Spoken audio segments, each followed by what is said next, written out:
इतना सुंदर रूप यहाँ इस भवन पर बना है। आने में देर हो गई, वैसे भी कई साल हो गए पहुँचने में, और आज आते आते भी कुछ देर हो गई, तो उसके लिए दास सारी संगत से माफ़ी भी मांगना चाहेगा। पर जब आए और जिस प्रकार से आप सबका प्यार देखने को मिला, चाहे वो वेलकम रूप में, चाहे वो फिर ये जो संगत का रूप, जो भी महापुरुषों के भाव श्रवण करने को मिले, तो यही भाव मन में आ रहे थे कि जो ये ज्ञान सद्गुरु ने ब्रह्म ज्ञान हमें दिया है, हमारी झोली में डाला है, इससे सरल कोई और विद्या, इससे सरल कोई और बात, या इससे सरल कुछ और हो ही नहीं सकता। क्योंकि सच हमेशा सरल होता है। Truth is always simple. It is the simplest of things to understand, but yet it is the most difficult thing to live.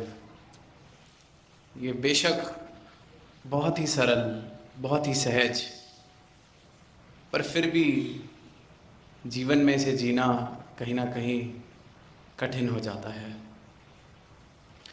जो अवस्था ब्रह्म ज्ञान के बाद सद्गुरु बख्शते हैं, वो अवस्था जीवन में आनी कठिन हो जाती है।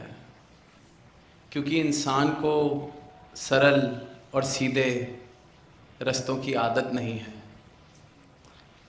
इंसान उलझनों में इतना आदी हो चुका है, उलझनों में इतना खुश हो चुका है कि सीधी और सरल बात में रस नहीं आता। Man is so used to his complicated ways, his complicated methods, that the simple and straight road doesn't seem to attract him. And that is why the world keeps on asking, why do we need spirituality? Because it's the simplest of things, the simplest of states. इससे सरल, इससे सहज कुछ नहीं है। पर जो मन है, जो अहंकार है, जो मेरी मैं है, उसको लगता है कि इतना सहज ही जीवन जी लिया तो फिर जीवन में करा ही क्या। पर जब तक ऐसी अवस्था प्राप्त नहीं हो जाती, तब तक ज़रूर ये बात लग सकती है कि जीवन में करा ही क्या। लेकिन वाकई जिसके जीवन में ये अवस्था, ये सहज और सरल अवस्था आ गई, उसको फिर ये बात समझ आने लग जाती है कि इसके अलावा जीवन में कर भी क्या सकते थे। ये जो मिल